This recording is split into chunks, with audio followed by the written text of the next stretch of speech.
I'm going to start Sadik Aleph on the base, which is 91b. Machlekes between Chizkiah and Rabbi Yochanan. Talking about someone that carries on Shabbos in a basket. Question is if that's considered, if what's in the basket is all considered one item. Everything is all bound up as one. So therefore, if part of the basket is inside, even though items in the basket are already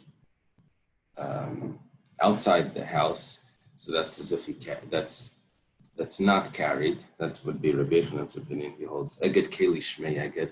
It's bound up into one Keli, so it's still tied inside. Chizkiah's opinion was no, that I look at the items inside the basket, and each one could have been individually removed from the house. And I say Eged Keli Lav Shmei Eged. It's not considered all one item. So therefore, he already carried just by removing part of the basket out because some of the items inside were taken out. So we have a kasha now. We're starting 5 lines from the bottom. Masiv Rav Bibi Bar Abaya. Bibi Bar Abaya has a question. The questions before this, and including this one, will be answered. There'll be questions. 1 second. Why isn't he chayev? He removed part of the items according to Chizkiah should be chayev, even though the basket or container is still partially inside. Gemara answers them by saying, "Oh, the things inside are longer." So therefore, it's not individual items. The things inside themselves are still in the house. Okay, let's see what happens over here. Rav Bibi Bar Abaya has a question. Again of Kiss B'Shabbos. Someone, he's stealing on Shabbos a purse. It's what was that, Dr. Stein, on your picture? Little Red Riding Hood?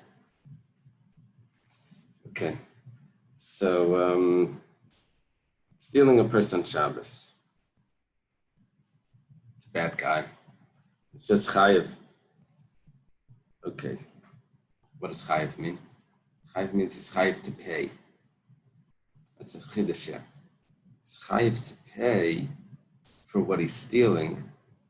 Now, even though someone that violates the laws of Shabbos is put to death, and we have a rule of kamlei b'derabba minei, that a person can only get one punishment. We don't. If there's a severe punishment and a secondary punishment in one act, we only put on him the more severe punishment. We learned it from Psukim. Kedei rishasei, risha achas. You only punish him for the more stricter one. Stealing on Shabbos. Nevertheless, he has to pay the value. Why? He stole it before Shabbos was violated. How did he steal it before Shabbos was violated? Well, it was in this fellow's property. He came into the property and he lifts up the purse. So he didn't carry it outside yet. He was koined for Gneva prior to him removing it from the property. So the Gneva came before, the stealing came before the violation of Shabbos. Let's say there was no kinyan, there was no acquisition of hadba, of lifting it up. He's just dragging it because it had some straps, whatever, and he's dragging it by the straps.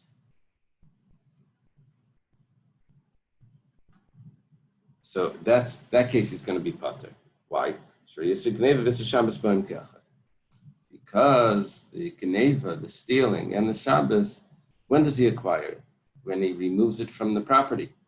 If he would lift it up, he can acquire it inside. But if you're trying to acquire it with Mashicha,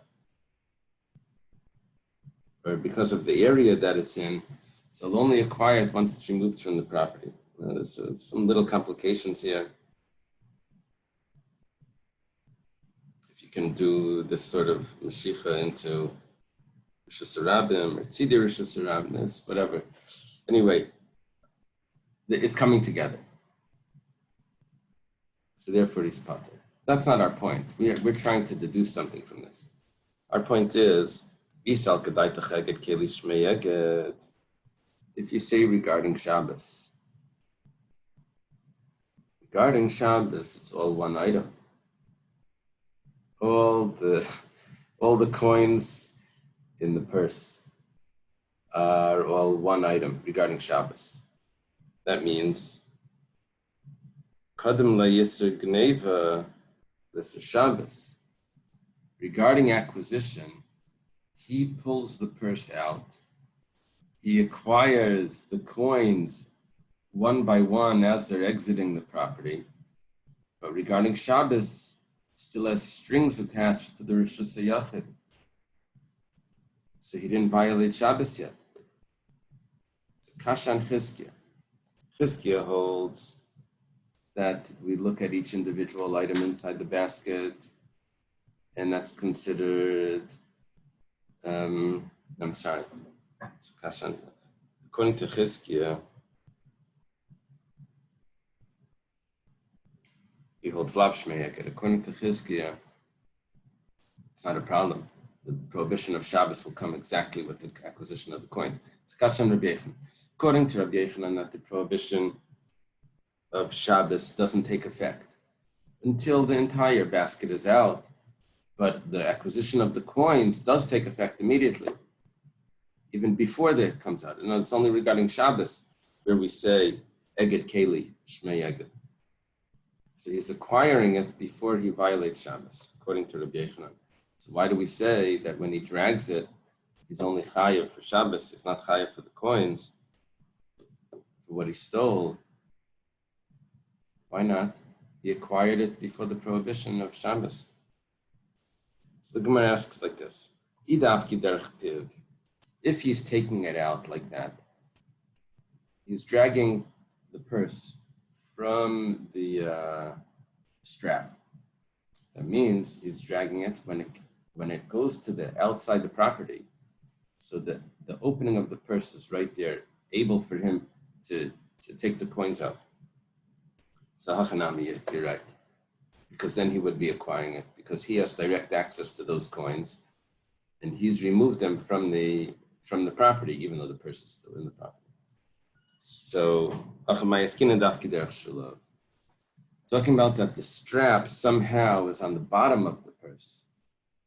So when he's pulling it, he doesn't actually acquire the coins because the opening of the purse is still on the inside of the is still inside the property.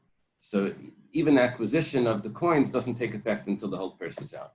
So therefore, that's why he's exempt from paying for the coins, because Shabbos and the acquisition that takes place for the stealing comes at the same time when the entire purse is removed, because he doesn't get doesn't have access to those coins until the whole purse is removed. Where's this 1 second? Stitches. He still has access to it, even if he takes it out with the opening of the purse on the inside. And you want to tell me that he doesn't acquire the coins inside the purse until it's entirely removed. And so therefore Shabbos and stealing is going to come at the same moment. And we have a rule, Kamle b'derabine, we only give him the bigger punishment, which is the Shabbos one. But nevertheless, he has access to those coins earlier. Why? Because he can undo the stitches as he's pulling it out. He can undo the stitches and he can have access to those coins. Okay, we're on top of Tzadik Beis. It says, because he can open up those stitches and take the coins out. So he'll be acquiring those stitches. He'll access those coins earlier. Gemara answers like we answered before, Benascha. It's talking about that it's not really coins. It's not really coins. It's really long bars of silver. So the whole premise is wrong. The premise was that we have little coins inside a purse, and you should be acquiring those coins before the purse leaves the property. It's not so. There's long bars of silver in this purse, and so it takes up the whole thing. So by the time you get the end of the bar of silver itself, you're already at the edge of the purse. So therefore, you're going to acquire the contents in the container. You'll acquire the contents at the same time that the container leaves the property, which is the stealing and the prohibition of Shabbos at the same time. Shansen are strings. Since it has like strings, Mapik le'ad pume, Bishari, Bishakil, Bishansen agidi migavoi. Since it has strings, you could take it out until the opening. You untie the strings. You could take out the contents, but the strings are still attached. So even if you tell me that it's long bars of silver, but it could be that there's strings that are hanging behind the purse that are used to wrap. Now we have zippers. You close the purse. Then they would have to wrap it up to seal it. So maybe you could get things out with the straps of the purse still sticking inside. If that's the case, then you'll have your acquisition prior to the Isser Shabbos. My answer is an easy answer. The lekashansen. Well, there's no straps over here that are sticking out the back. Okay. If you want, you could say there are straps, but they're wrapped around to the front, so they're not sticking out. Either way, either there's no straps or there's no straps in the back. Okay, so we had a question here on Rabbi Yochanan that if Shabbos, the prohibition of Shabbos only takes effect when the entire basket is removed, then this would be two stages of violations. One stage would have been the stealing. You would acquire the coins first, and the prohibition of Shabbos would come later. And we answer that no, even according to Rabbi Yochanan, we can explain this, that Shabbos and the acquisition are coming at the same time. Okay, now we go back to what we said before. We said if there's a basket that's full of fruits, you put it on the doorstep. So even though most of the fruits are outside, he's exempt until he takes all of the fruits out, until he takes all of the basket out. So the Gemara says, Rava also says, in that story, you have a basket that's full of fruits, that you only chayev until you take the whole basket out. That's not talking about if the fruits are full of mustard seeds, where you already took out most of you already took out individual items, and the basket is still inside, and you're exempt. No, that's only malei kishun v'dilu, and that's only if it's filled with cucumbers, English cucumbers, and squash that are long, because the fruits themselves are still inside. But if it's filled with mustard seeds, then you'll actually be chayiv. He holds eged keli lav shmei eged. He holds like Chizkiah held before, that the basket doesn't make it into one item. Alma k'saver eged keli la shmei eged. He holds that the basket doesn't combine it as one. So that's Rava's opinion. Abaya says, Afilu malei chardal pater. Abaya says, even if it's filled with mustard seeds, it's also pater. Alma kasavar eged keli shmei eged. He must hold that the basket combines it as one.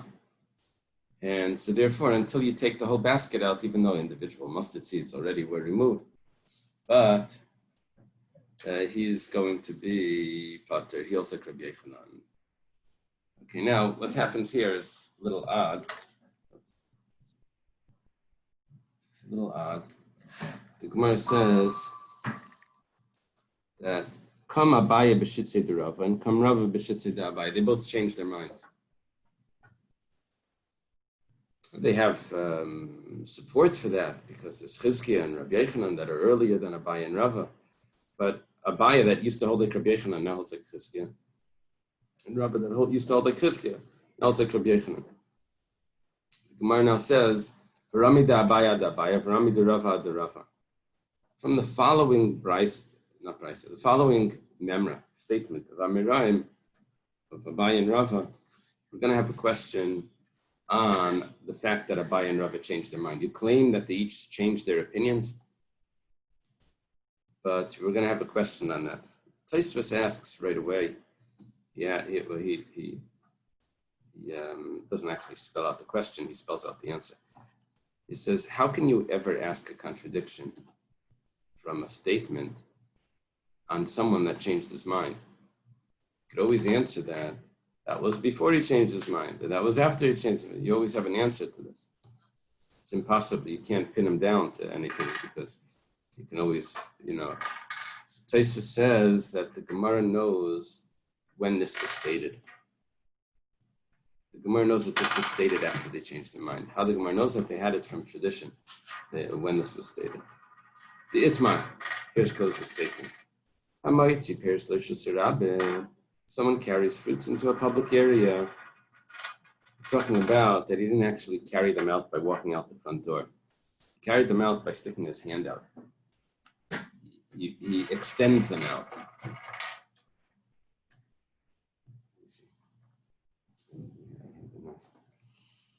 So Abaya Amar Yad Chayev. Abaya says, even though he's standing in Rosh Hashanah, he just puts his hand out into the Rosh Hashanah, it's going to be Chayev. The Gemara understands this right now. Eged Gufay, Lav Shmei Eged. The fact that the arm is attached to the body is not really an attachment. As you look at the limbs individually, the arm happens to be out, and the arm is independently out. Lahavdil, the scholars, when they talk about Homer, those gruesome ways of describing the battle, the Trojan War. So they describe that in the olden days, they didn't look at the body as one entity. They looked at each limb as like separately somehow, showing together, I don't know, whatever literature discussions they have. Anyway, back to us. Abaya holds that if the arm is out, even though your feet are inside Rosh Hashanah, the arm is considered in Rosh Hashanah. In Yischayev, there's going to be some problems with that, as we'll see. The first Mishnah in the Masechta doesn't fit with that. We'll see. The Keli Pater. However, with the Keli, he's going to be exempt. What does that mean? That if part of the Keli is still inside the house, so we're going to say, Eged Keli Shmei Eged. We're going to say that it's still considered one entity. And you think you're taking out items that are inside this utensil. No, the whole thing is all one. Now, here's the problem, is that Abaya originally started off saying like Rabbi Yochanan, Eged Keli Shmei Eged, that if part of the vessel is in the house, he's exempt. The problem is he changed his mind. He doesn't say like Rabbi Yochanan anymore. Here we have a statement where he says like Rabbi Yochanan, where this is original, and we know that this statement was said later. Rava Amar, Rava says the opposite. Biyad is pater. We consider him still in the Rosh Hashanah, and his arm that's sticking out is also in the Rosh Hashanah. You look at the base of his feet, and so he didn't move it out. His hand is out, but it's still attached to the inside. But Bekeli is chayev. Even if part of the utensil is still in the house, we look at it as if the individual items inside the utensil are out of the house. It's a kasha. My answer is the kasha epach. Turn around the opinions. Switch the names, and then it fits. It's amazing. I thought the answer would have been switch the time when this was said, and we had the answer, but the Gemara doesn't go for that. Okay, now the Gemara challenges what we said regarding the body, if the body is looked at as one entity or not. It says, Biyad Chayev. Does anyone really hold that? Abaya? Is it possible to say that you look at the body as separate limbs, separate, and so therefore he sticks it out, it's considered like outside, it's considered that it's separated from the body, and he put it into the Rosh Hashanah. Vatanan, look at the Mishnah. First Mishnah in the Masechta. Pashat balabayas es yadi lachotz. Sticks his hand out.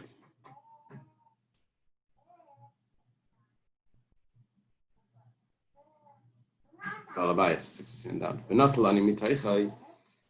And then the poor person takes out of the balabayas' hand whatever donation he's giving him. Or the poor person puts something into his hand. And the balabayas takes it inside. They're both exempt. Why? Because we're viewing it over here. Either the balabayas did an akira and the ani does the hanacha, or we're doing it that the ani did the akira and the balabayas does the hanacha, uprooting. The akira is the uprooting and the hanacha is the placement. And those are two parts of the carrying on Shabbos. It was, in other words, done by two. The malacha wasn't completed by one person. The problem is that if you say that biyad chayev, then when the balabaya sticks his hand out, and that's considered separated from him, so then the balabayas was chayev already. He took it from Rosh Hashanah and he put it in Rosh Hashanah. Or you could say,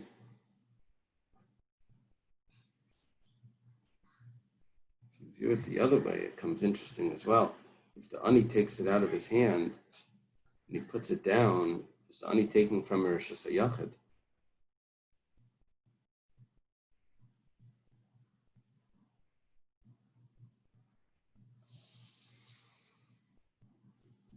No,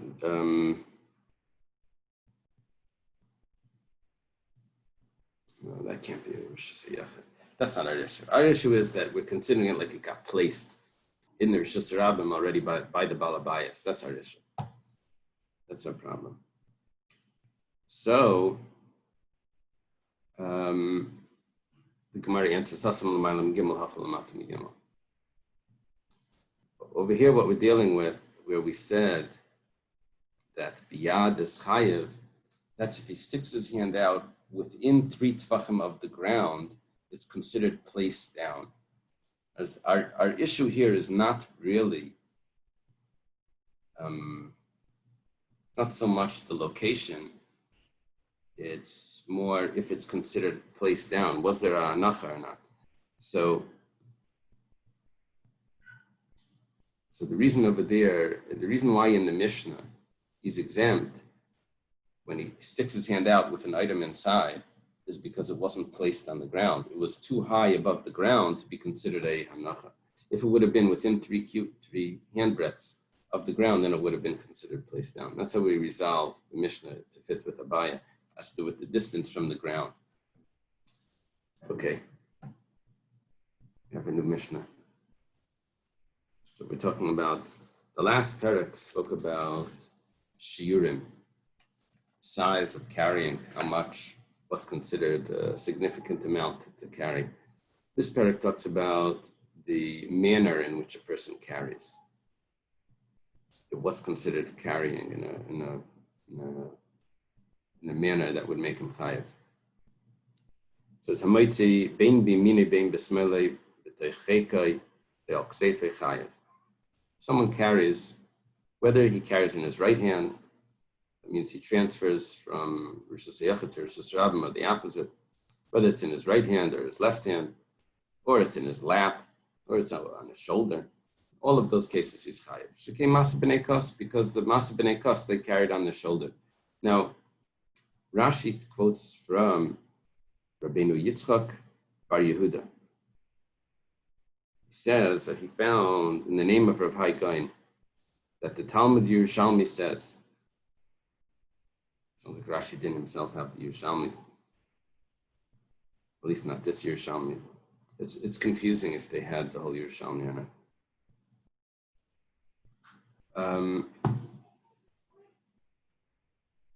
Quotes a pasuk in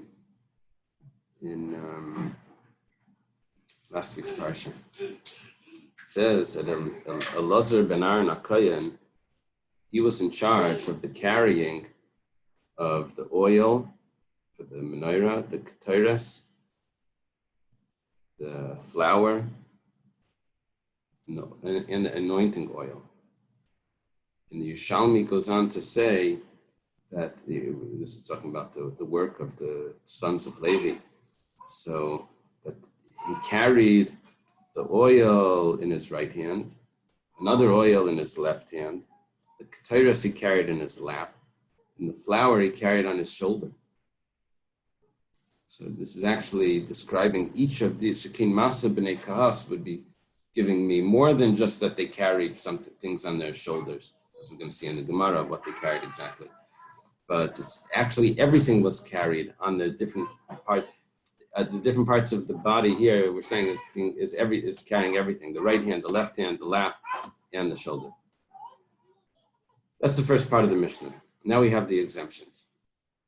As we learn from the Mishkan, what's considered carrying, what's considered a malacha. Since in the Mishkan they did it like that, so that's considered the malacha of carrying.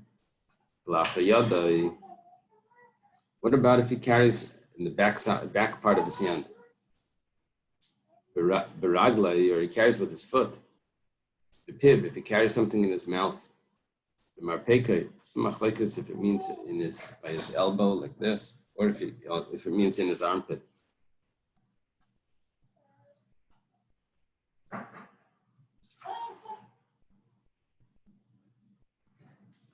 Yeah, and ba'aznai carries with his ears. The sari with his hair. The pandasai, and his pandasai is like a money belt. Upia lamaila, and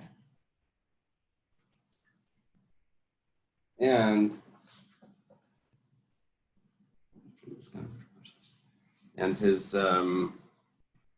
mat, the opening of it is sticking.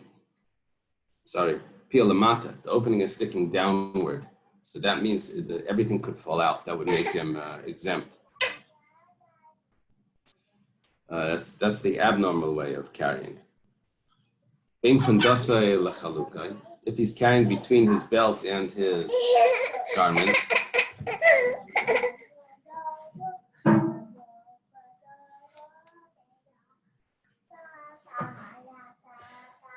that means it's like strapped in there.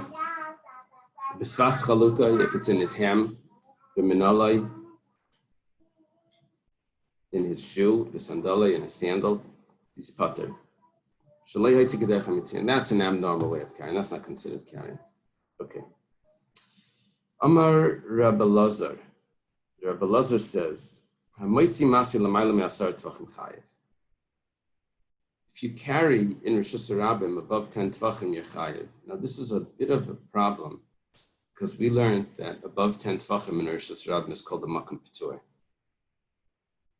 So 10 tvachim, 10 hand breadths, I guess it's about 40 inches high. Anything above that is not considered Rosh Hashanah. Rosh Hashanah is beneath 10 tvachim to the ground. So why over here, if you carry above that, are you chayav as if you carried in a public domain? It's not a public domain, it's a makom patur. So Rashi resolves this by saying that story that you held, that you're telling me about carrying above 10 cubits, then above 10 handbreadths, is considered carrying in a makom patur. That's if you threw it. But if you carry it, then you're on the ground. It's considered like it's on the ground and it's moving on the ground. That's the way of carrying.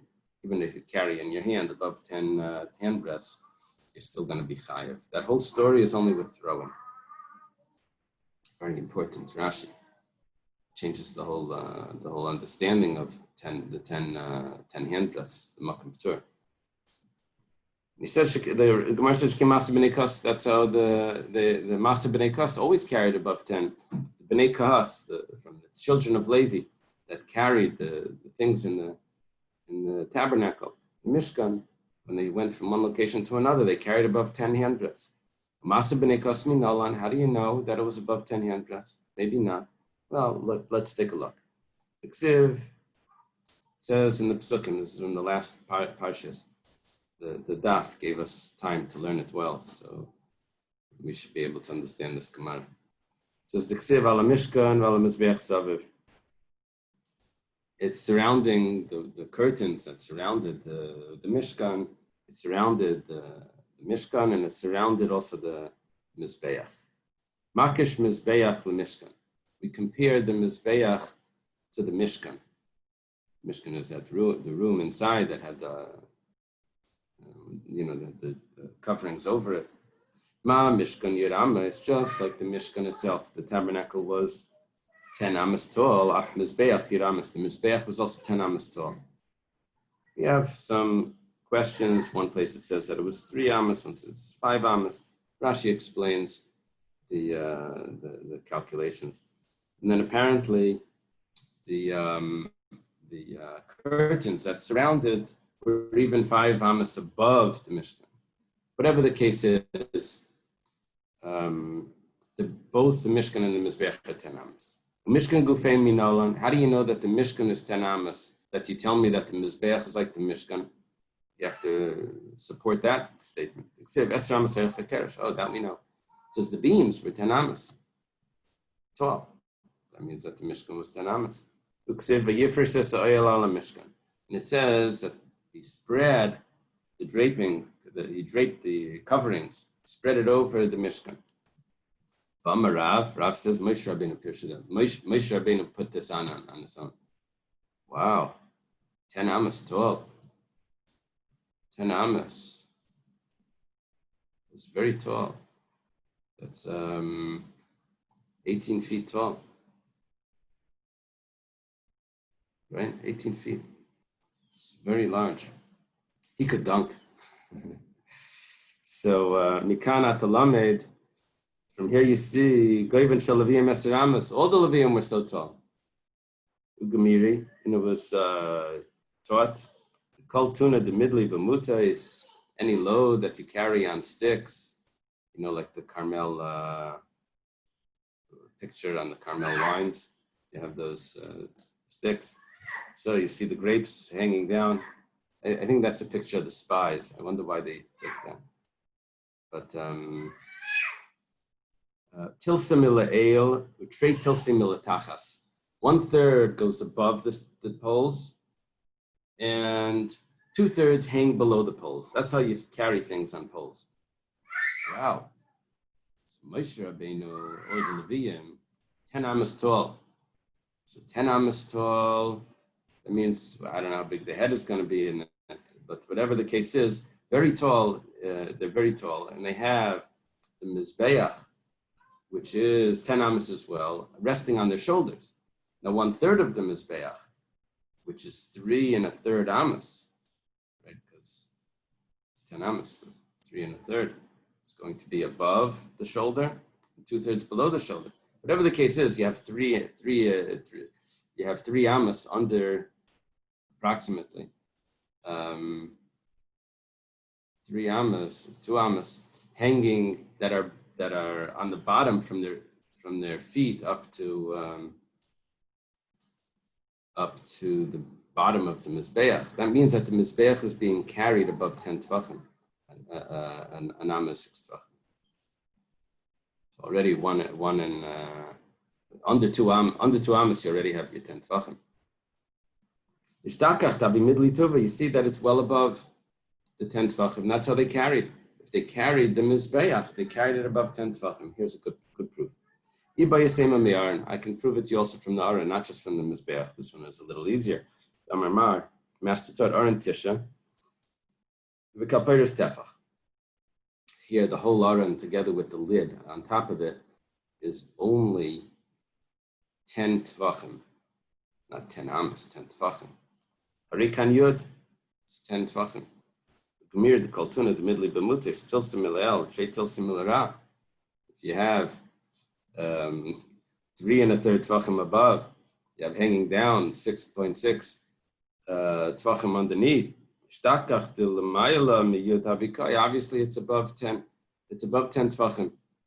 However tall the Levium were, even if the Levium aren't 10 amas, even if they're only 3 amas, you'll still have 10 tvachim from the bottom till the aron. Gemara says, why do you jump to the aron? Well, go back to Moshe. Say that that the Levium are 10 amas. Ligmar mi Moshe. Gemara says, Dilma Moshe Shani. Maybe Moshe was different. Moshe was very tall. The Levium weren't so tall. The Shechina doesn't rest.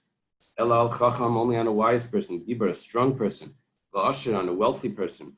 Bal Kaima and on a person that's tall. Rambam writes this also. Quotes this. Talking about prophecy. He needs to be a Bal Kaima. He has to be tall. So maybe Moshe Rabbeinu was different. I heard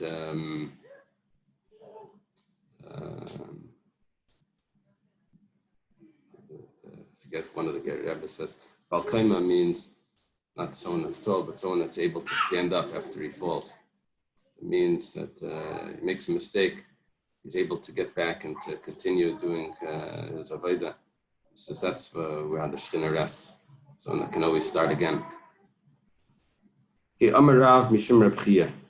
Rav says the name of Reb Chia. Chia is his uncle, both ways, from his mother and from his father. Hamaitzi masi b'Shabbos al reishei chayiv chatas. If someone carries a load on his head on Shabbos, we're talking about he carries it on his head, mamish on his head, he's chayiv chatas. That's a normal way of carrying. Shekein anshe Hutzel leisim kein, because the people of Hutzel would do this. So Hutzel is an old settlement in Babylonia. And over there we said that there was a shul there, I think that had stones maybe from the Beis Hamikdash. Kibanshi Hutzel Ruba de Alma. Just because people in Hutzel do it, that's considered normal. Are they most of the majority of the world? Kumar says, Eliyit Mar Hachiyat Mar. No, we have to adjust this a little bit. Amar Rav Mishum Reb Chia. Rav says the name of Reb Chia. It's only someone from Hutzel that carries like this. Is chayiv. Shekain b'nei Yirei Yisen Kain. Because this is how it's done in their city. In Hutzel, this is considered normal. Gemara says, "V'tibatel daite etzel kol adam." Apparently, the Gemara is not satisfied that that's normal in the city. They want it to be normal in the whole world. And if the whole world doesn't do that, one city, they could be that one city is crazy. So we have to adjust this. Someone that carries a load on his head is exempt, exactly the opposite. And if you're going to tell me that people in Hutzel do it, why? That's a normal way of carrying. So, batla daita nitzel kaladam. They are nullified in front of all people. It's exactly the opposite. Rav said exactly the opposite. That doesn't count. So, Taisus points us out. Apparently, we say that if it's done in one location, but most locations don't do it like that, it doesn't count even for that location. Interesting chiddush. What are the sombrero people carry? They would carry like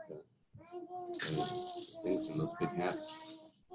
Apparently, according to this, that's batla daita etzel kol adam. That doesn't count. They carry the drugs in the sombrero.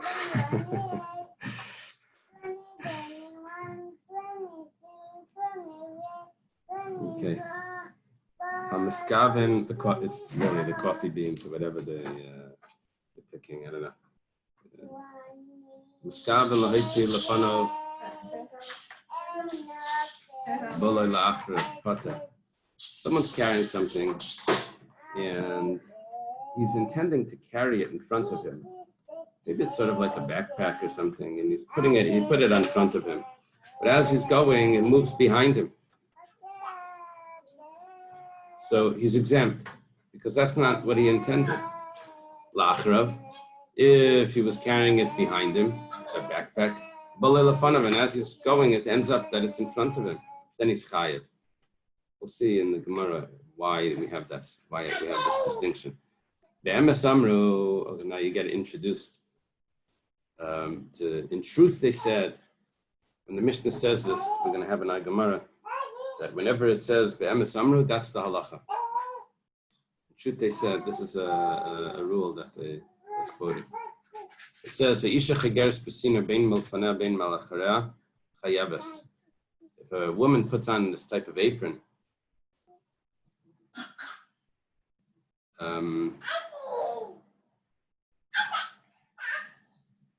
and she puts something in this apron, and it ends up turning around from the front to the back to the front, so she's chayiv. It doesn't matter where it goes, because this apron always gets turned around. It doesn't stay in its place. Shekin Rayalias Chayzer, because that's how it is. It always turns around. So obviously, she put something in this apron. She's going to be. This is what she intended. Rabbi Yehuda says also people that take psakin. The Gemara is going to explain. There's people that are taking things for the king or something. So we give it to runners to run. A pesach is like a note, right? Petek. Gemara asks, what's the difference in the Mishnah? In the Mishnah, we gave a difference between someone that carries in front of him and it goes behind him. Someone that is carrying from behind him, it goes in front of him. If it's in front of him, it goes behind him, he's pater. If it's behind him, it goes in front of him, he's chayiv. Gemara asks, Maishna, the fun of Allah of the pater. If it goes in front of him, if it goes behind him, I'm sorry, his exam,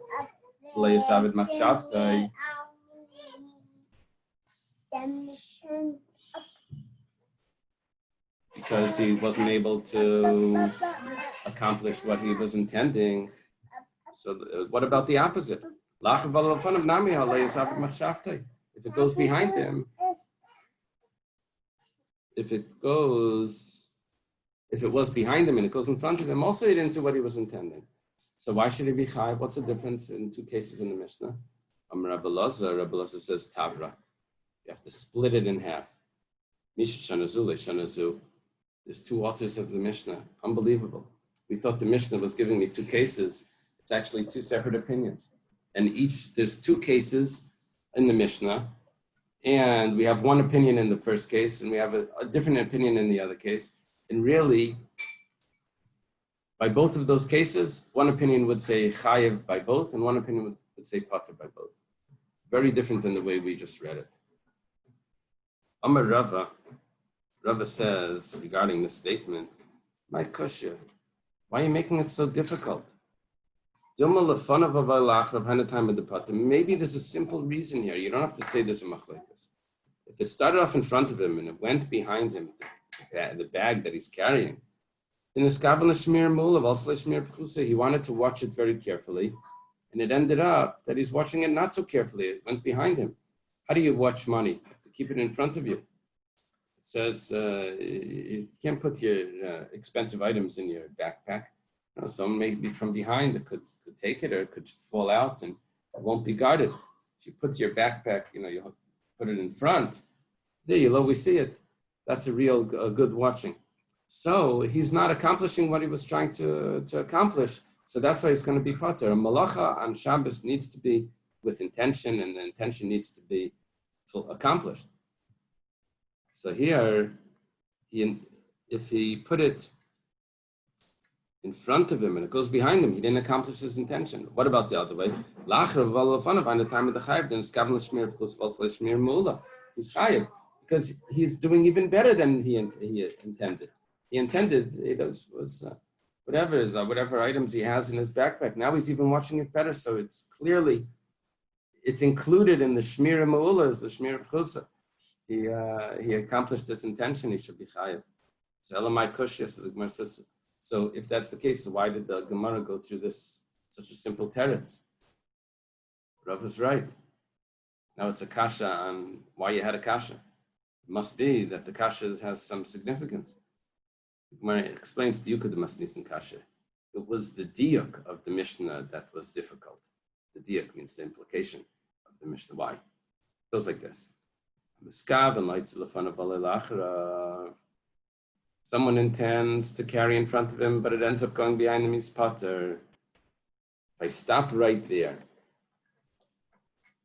I would think that hala achrav vala achrav is chayiv. Why is he potter? Because he was trying to carry it in front of him. It went behind him, so he's potter. But if he never wanted to carry in front of him, he put it behind him and it stayed behind him. Then he would be chayiv. Okay, now, let's look at the second case. Let's say put it behind him and it goes in front of him. Who the chayiv? He's chayiv. Went in front. But if he kept it behind, then he would be potter. So what's the din by putting on a backpack? From the Reisha, it looks like he's going to be chayev if he wears a backpack. From the Seifa, it looks like he's going to be potter.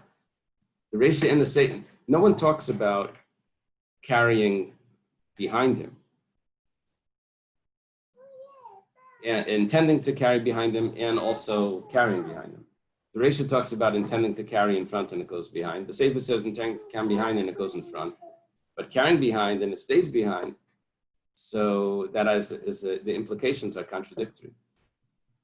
So therefore, Amar Rabbi Elazar Tavra, you have to divide this up. One that taught this didn't teach that. Amar Ravashi now says to this, my kusha. Why are you telling me that the implications are contradictory? The implications are not contradictory. You could read it very well. It says Dilma Laimi Bai Kamar. But really it's telling me is Laimi Bai.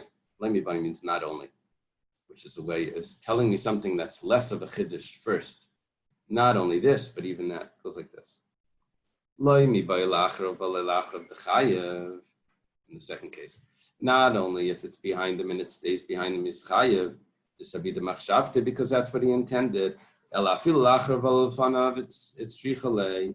But even if it started off behind him and it goes in front of him, he's still going to be chayiv. It's necessary to tell me this. Why? Sal kedait chamina, could enter your mind to say, you didn't accomplish what you intended to.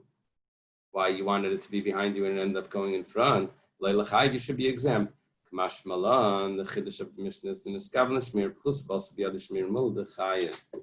Even though it wasn't what you intended, you ended up with getting better. So that's why you're chayav. Okay. So we in the end, according to Rav Ashi, there's a way of reading this without the contradiction. Not direct contradiction and not a contradiction of implication. And the Mishnah is saying that obviously if you put on a backpack and you walk outside, that's considered carrying. The chiddush of the Mishnah is even if you put on a backpack, and as you're walking, it ends up becoming a front pack, I don't know, whatever. So that's it ends up the backpack ends up coming in the front. You're still chayiv. Why? Because that's a better shmira than what you intended. The Gemara says lachrav v'balai lachrav tanayi. Actually, if you wear a backpack, that's actually machlekes tanaim if you're chayiv. Let's take a look. The Tanya was taught in a brisa. Someone carries money in his fundasi. It's like a money belt, I think. Pia lamaila. Is that a money belt or is that the stick that has the money in it? I think it's the money belt. I'm not sure. Whatever the case is, if the opening for it is sticking up, then is upward, that means it's a real container, then he's chayiv.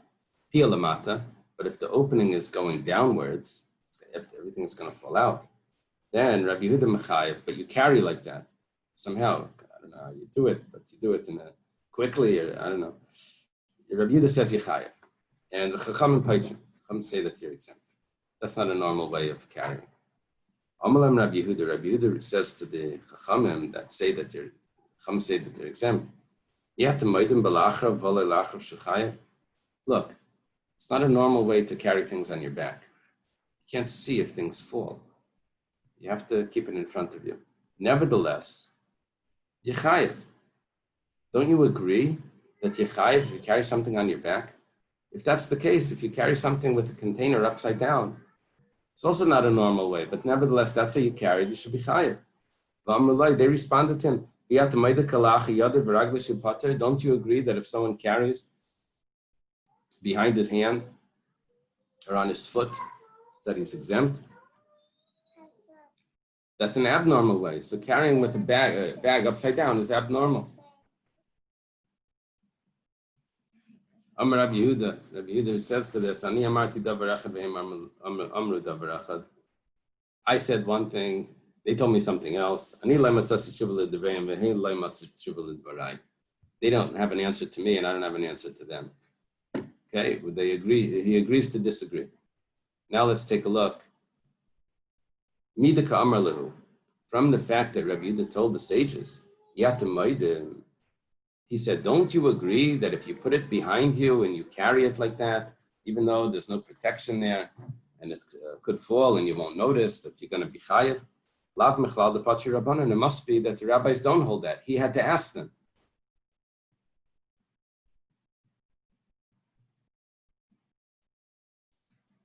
They must argue. You see, it's a machlekes tanaim. If carrying something on your back is chayiv, Rabbi Yehuda says yes, and the Chacham say no. Gemara says 1 second. If that's the way you want to learn this, that when they pose the question to the other one, that meant that the other one doesn't agree. According to you, the Karmeliyat Maida, when they told him, don't you agree that kalach yada, and if you carry an abnormal in the manner that you're exempt? Mechlal, it must be that Rabbi Yehuda doesn't agree. The Mechayev Rabbi Yehuda holds kalach yada is chayev. But no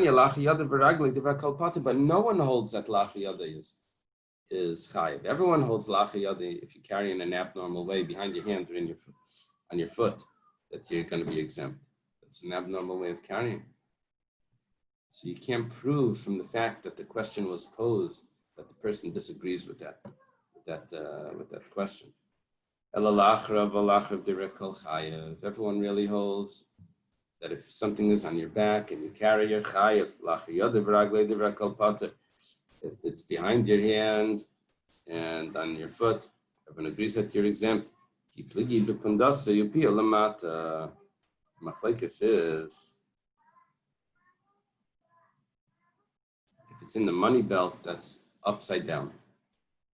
One of them compares it to wearing a backpack, because it could always fall out and you won't notice. Another one compares it to carrying in an abnormal way, because of the way that it's positioned is an abnormal way of carrying an upside down bag. Okay, now the Gemara says, Be'emes Amru Isha, you have in the brackets here, it says, Tana kol be'emes halachi. Anytime the Mishnah says be'emes, that's considered the halacha. Rabbi Yehuda Omer af mekabelei psakim. Rabbi Yehuda says, we're talking about that belt that turns, or that apron that turns around, and Yechayev, if you carry through that. Tana shekein lavlari malchus eisen came. It says the scribes of the government would do this. And I guess they would, I don't know, it means they would put it in any position they would run out and they would carry it even if it wasn't in front of them.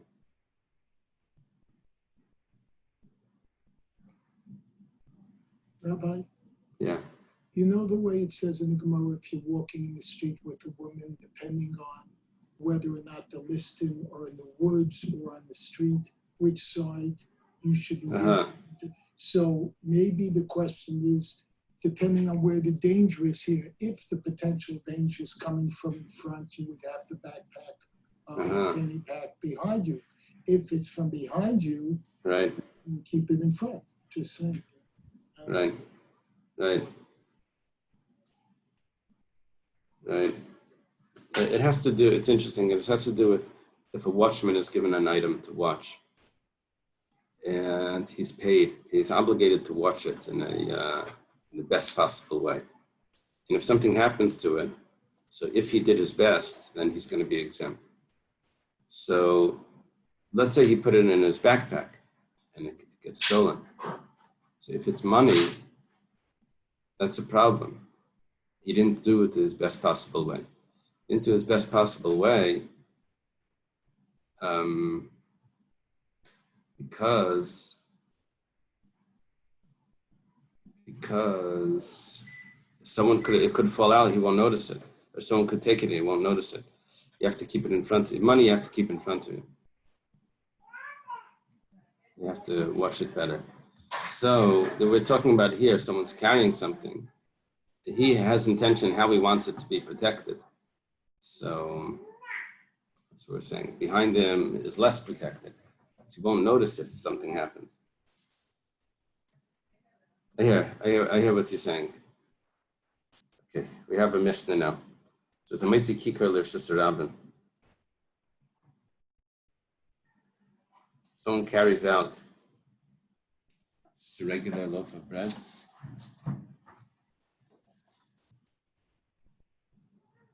A mass. Doesn't say bread. Large mass. Doesn't say what it is. What does the art scroll translate? Zach the Baker bread. It says bread. Malky's Zach the Baker cookies. bread. Malky's cookies. Zach the Baker bread, because we have Chaim Berkowitz online. Malky's cookies, because we have hits. So we'll see in a minute that someone carries out some loaf of bread to a public area from a Rosh Hashanah is chayav. It's Yushnayim. Say two people carried it together. Two people carried this loaf of bread together. They both had one. They held on to one side each. They built up a get. It's a nice long social distancing, dancing. They were holding on to this bread. So, Peturim, they're exempt. A loaf of bread, they could have carried one person. What is it? Two people carrying? They're exempt. We'll see exactly in the Gemara. If it was such a large loaf of bread, like on the Uncle Moshe videos, it's big, like wedding loaves, right? So, and then so two people carried that loaf of bread. So then chayavin, that's a different story. Usually, one person does the malacha. It's chayav. Two people do the malacha, you're exempt. But here, one person couldn't have done it. The only way of doing this is to use two people. So then you're going to be chayav. However, Reb Shimon says it doesn't matter. It doesn't matter. Even if two people do it, you're still exempt. Even though it's not even if two people, even though each one individually couldn't do it, you're still exempt. That's Reb Shimon's opinion. Rav Yehuda Rav. The Gemara says Rav Yehuda says in the name of Rav, first generation Babylonian Amira. Amila Amar Abaya, jump down 3 generations. Some say Abaya says Amila Masnisatana. Some say it was taught in a Brisa, going back to a Brisa. Ze Yachal v'Ze Yachal.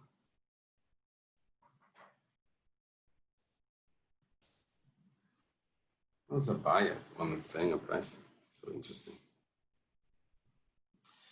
Two people each one individually is able to carry this. However, they carried it together. Whatever reason, they decided to carry it together. Reb Meir Mechayev. Reb Meir says Yechayev. That's not like our Mishnah. Our Mishnah says if each one is able to carry it alone and they carry it together, you're exempt. Stam Mishnah is usually Reb Meir, but here Stam Mishnah is Reb Yehuda. We'll see in a moment. Reb Yehuda, Reb Shimon Paiter, and Reb Yehuda and Reb Shimon say that you're pater. Why? Each one could have carried it individually. They carried it together. It's exempt. Zaini Yachal, Zaini Yachal. This one wasn't able to do it. This one wasn't able to do it individually. It was a heavy bench, something, big loaf. So Rabbi Yehuda, Rabbi Meir mechayiv, and Rabbi Yehuda and Rabbi Meir say chayiv. That's the opinion of our Mishnah. They're not able to do it alone, and they do it together. Chayiv. Rabbi Shimon Paiter, Rabbi Shimon says he's exempt. Last case is zeh yachal v'zeh eina yachal. One could do it and one can't do it. So divrei kol chayiv. Everyone agrees one of them is chayiv. Which one? That we have to wait for the Gemara. Okay, let's just review. If one person carries an item, of course it's chayiv. If two people carry an item that each one could have carried individually, so that's a machlekes between Rabbi Meir and Rabbi Yehuda and Rabbi Shimon, where Rabbi Meir says that you're chayiv, and Rabbi Yehuda and Rabbi Shimon say that you're pater. If two people carry an item that they could not carry individually, then Rabbi Meir and Rabbi Yehuda say chayiv, and Rabbi Shimon says you're pater. Then we have the case where one person can carry and one person can't carry it. It's too heavy for him. So then chayiv. Who? We'll see. Tani Nami Yachi was also taught in a brisa. Someone carries a loaf into a public area. Chayiv. It's chayiv. Simple. It's Yerushalayim. Two people carry it. Okay? The mayor mechayiv. The mayor says it doesn't matter. Chayiv. And Rabbi Yehuda, if one of them couldn't carry it alone, according to Rabbi Yehuda, it depends on if he's able to carry it alone. If he's able to carry it alone, then they're going to be exempt. If they weren't able to carry it alone, then it's chayav. Rabbi Shimon Paiter, Rabbi Shimon says you're always exempt whenever there's two people. Where do you know this from? Very important machlokes. He said in Chassidim, in Siberia, they had to do work on Shabbos. So they did the work. They had to move logs, whatever. So they would carry, two people would carry it together, even though one person could have carried it. They would, on Shabbos, they would carry it together. The supervisors were looking at them. They didn't understand why they're doing it like that. Thought they were doing some sort of trick. Then they would stop every 4 amas. Within 4 amas, they would stop and then start again. It was like odd to the Yitzhak Rabbanon.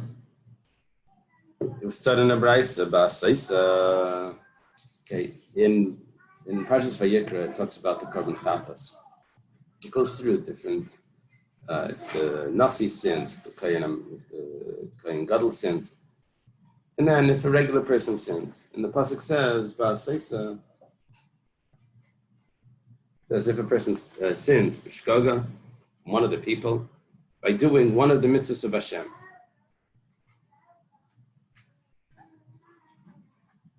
Means by violating one of the mitzvahs of Hashem. That should not be done. And he is guilty. And then it says he brings his korban. Okay. It says ba'asaisa, it means doing it. It's ba'asaisa. Ba'asaisa, by doing it. It says ha'ise es kula, v'layas oisem smitzasa. You have to do the whole malacha, not part of it. To be chayiv, to do a complete action. Ketzad, shnayim shayachs and b'malgis, 2 people are holding a pitchfork, b'leigzim, and they're gathering the grain. B'charkar b'shoiftim, holding the shuttle of the loom, and they're weaving. B'kol mesvukais, and 2 people are holding onto a pen and they're writing. This would be like when they finish the Sefer Torah, they holds the cipher's hand. I think the cipher's writing. Just holding on to the shirt. Okay. We have 2 sofa on sites right now.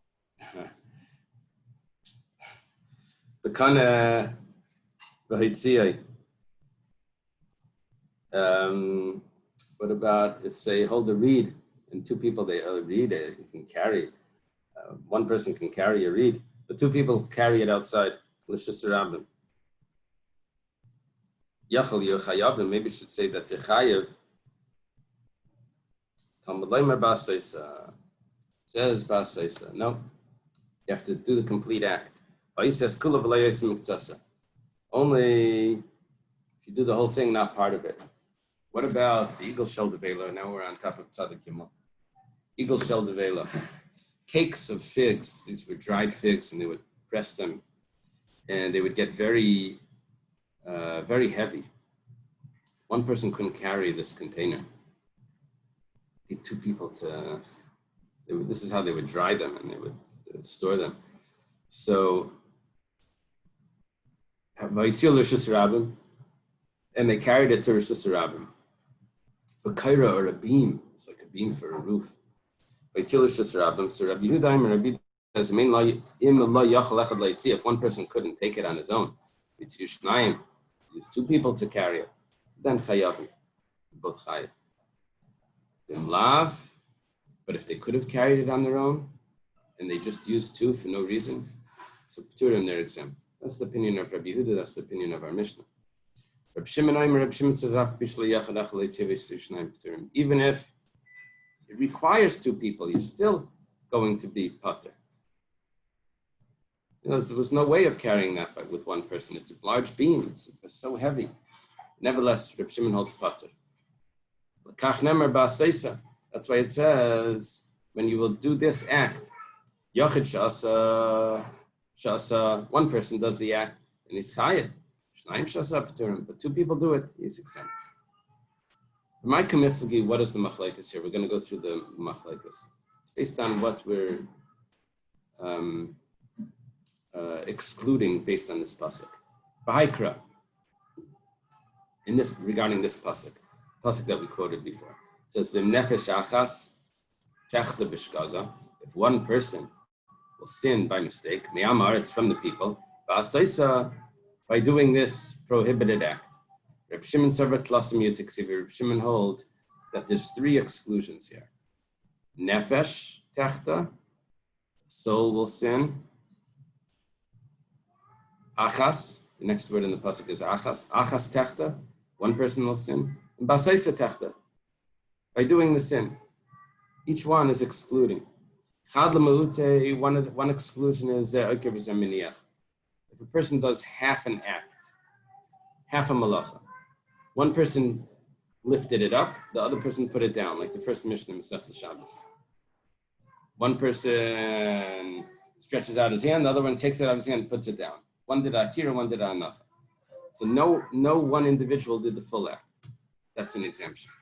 The other one is excluding if each one was able to carry this on his own. It was a light thing.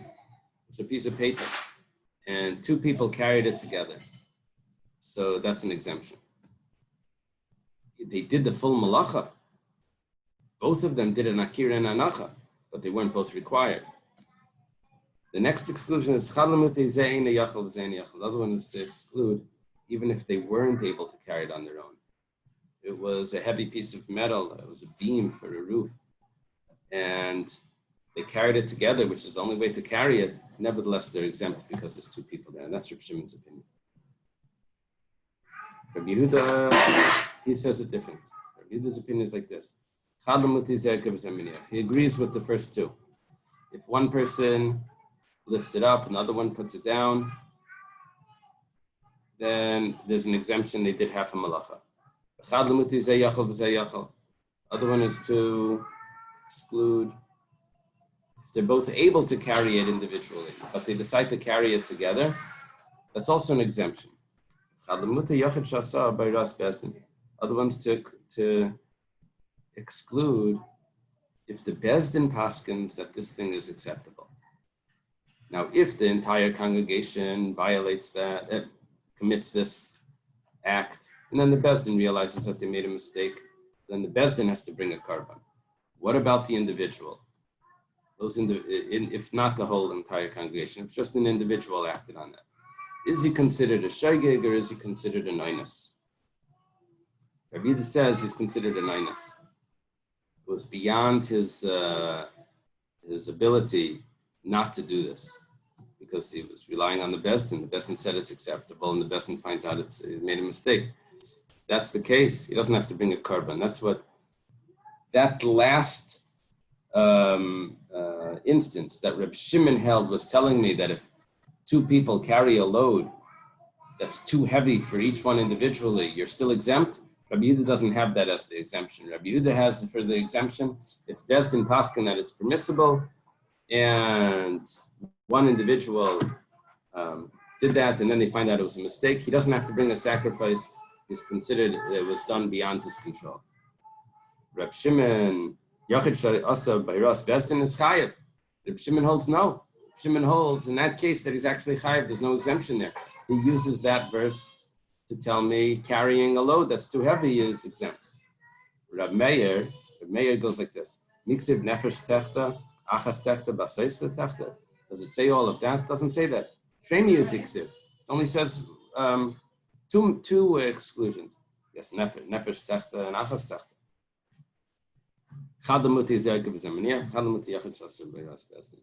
He doesn't hold that if two people do the malacha together that you're exempt. The mayor holds only if each one did half the malacha, there's an exemption.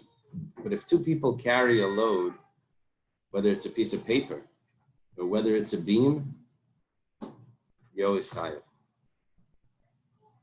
The mayor's the extreme on one side that you're always chayav. Reb Shimon's the extreme on the other side that you're always pater. And Rabbi Yehuda's in the middle that it depends what type of load the two people are carrying. If they could have done it on their own, then they're pater, and if they couldn't have done it on their own, then they're chayav. And it's based on this pasuk nefesh achta stechta by the korban chatas. Amar Mar, master taught, going back to discuss a brisa. That's how we introduce a brisa. Zay yachol v'zayna yachol divrei kol chayav. One person was able to carry this loaf. Other person was not able to carry this loaf. So everyone says that he's chayav. Question is, who's the he that's chayav? Hai minayim chayav. Which one is chayav?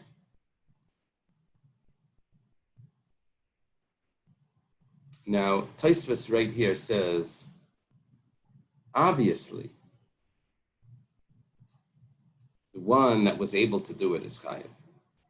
He's the one that did the whole act. He was able to do it.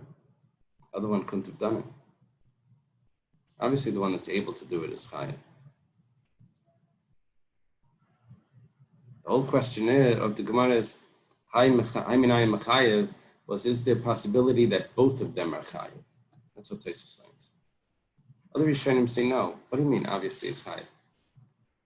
It's not so. It's not obviously chayav. If one person is able to do it, and he gets assistance from another person to do it, then he's exempt.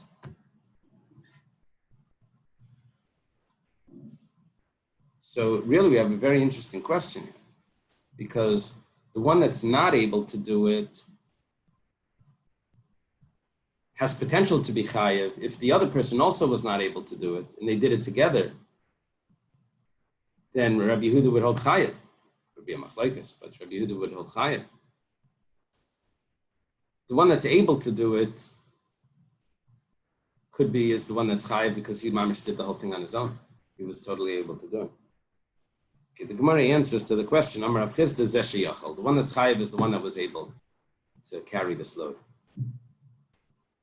Let's say weight is 100 pounds. One person can lift 100 pounds. The other person was a kid, over 13, but 100 pounds is a lot. He could lift 30 pounds. So he's exempt, and the stronger person there, the guy that works out, he's going to be chayav. The izeh she'eino yachal, because if you would tell me that the one that's not able to carry that load should be chayav, my kavod, what did he do? He wasn't able to carry this. Amalei Rav Hamnuna, the Kamasaya Badei. What do you mean? He was helping. He was helping carry this. He should be chayav. Amalei Mesayim by Mamash. No, helping is nothing. The one that could carry the 100 pounds, he did the 100 pounds. The other guy was just what do they call it? An extra wheel. It wasn't necessary. The first guy carried the whole thing. Amar Rav Zvid Mishnei de Rava. Zvid says name Rava Fanana Mitanin. We're going to have a whole bunch of proofs that Misayayim by Mamish, assisting someone that's able to do the whole thing, is really doing nothing. because the other it was totally done by everyone else, and this is just an extra wheel. It didn't help at all. It goes like this. Let's say a zav is sitting on a bed. The rule is that if he sits on a bed, the bed becomes tamei. Things under him become tamei.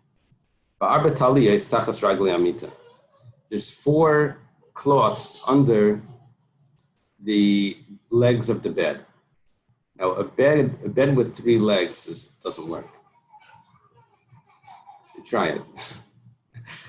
That won't work. So all of those cloths are tamei, because every one of those is a support. You can't do it with 3. Each one of those legs is a support, and therefore all of those cloths are support for the bed. It can't be held up with only 3. Reb Shimon says that it's tar. Why? Reb Shimon holds that whenever you have more than one doing a support, it's going to be tar. Okay. This is a little different. He's riding an animal. The and there's 4 cloths under the feet of the animal. Tahiris, all of those are tar. This is a zav. What's under him should become tamei. Why? Because an animal can stand on 3 legs. It can balance itself on 3 legs. It can lift up 1 leg. It can still stand. It's not like a bed. You sit on a bed, it's going to lean down. So, what's happening here? Each one of these legs is not significant. Which one is the one that's not significant? We don't know which one is not the one that's not significant. One is clearly not significant. An animal can stand on 3 legs. One of them is just an extra wheel. Which one is the extra wheel? So we say they're all tar. Some want to learn that this is in Rosh Hashanah where we say Safek Tum Rosh Hashanah is tar. That's a way of learning this. Otherwise, we could say 1 second. We don't know which one is the extra one, so they're all tamei. Just in case they're not the extra one. But no, there's a rule that if there's a doubt in a public area, what's tamei, we say if there's a doubt in a public area, if it's tamei, it's more accurate. So then we say that it's tahar. The question is, so what? It can stand on 3 legs. The fact is, right now it's standing on 4. It's a misayaya, it's a support, it's an assistance. It must mean that assistance is not necessary. It's not, this extra wheel doesn't do anything. Rav Yehuda Midiskarta says, I could say that it's not so. I could say really misayaya is significant. Over here it's different. Shani Hachadakale Lagamri. He's lifting up his leg. And so therefore it's not on the ground. It's not a support at all. Really, if it would be a support, it would be tamei. But he's lifting his up 1 leg. This is 1 second. Give him the zimna nakraha, 1 second. But sometimes it lifts this leg, sometimes it lifts that leg. Lehavi kazava masapach. It should be the story with the zav that rolls over. We quote the Mishnah that says this. Milay Tanan wasn't not taught in the Mishnah. Zav sheim mutalal hesav salim. You have a zav that's laying on 5 benches. Now, bench which way? Eyal hei pundais. It's also a type of benches. So, la'arkan, if he's laying along it,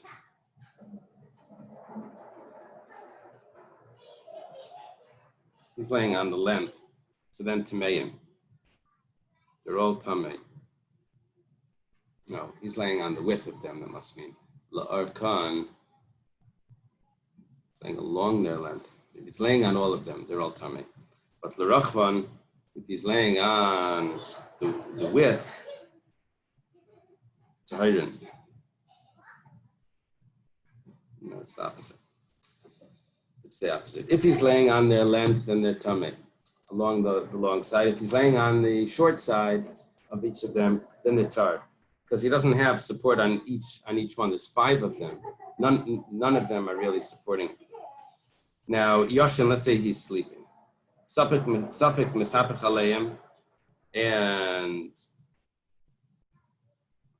it's a doubt, maybe he rolled over the long way, then he's tummy.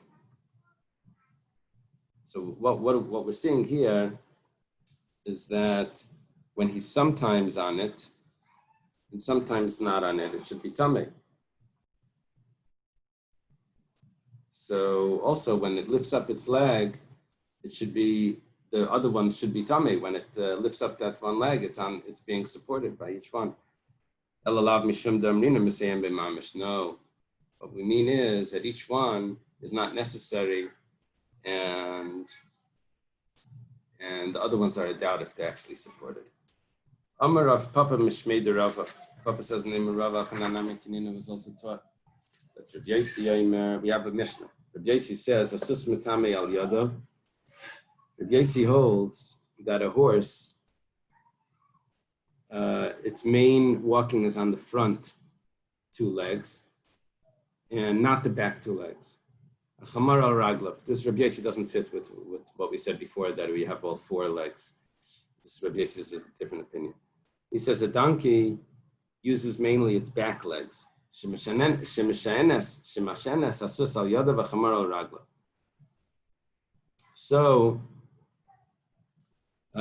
the cloths that are under the hands for the horse, and only the cloths that are under the legs, the hind legs for the donkey, are going to be tummy.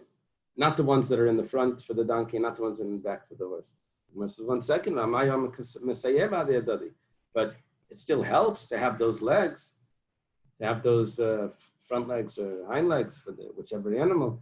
Obviously, it means that support doesn't do anything. Let me try to finish till. Oh no, is the minion at 8 o'clock? Oh, so let me stop. Let me stop here. We'll finish. Okay. Have a good day.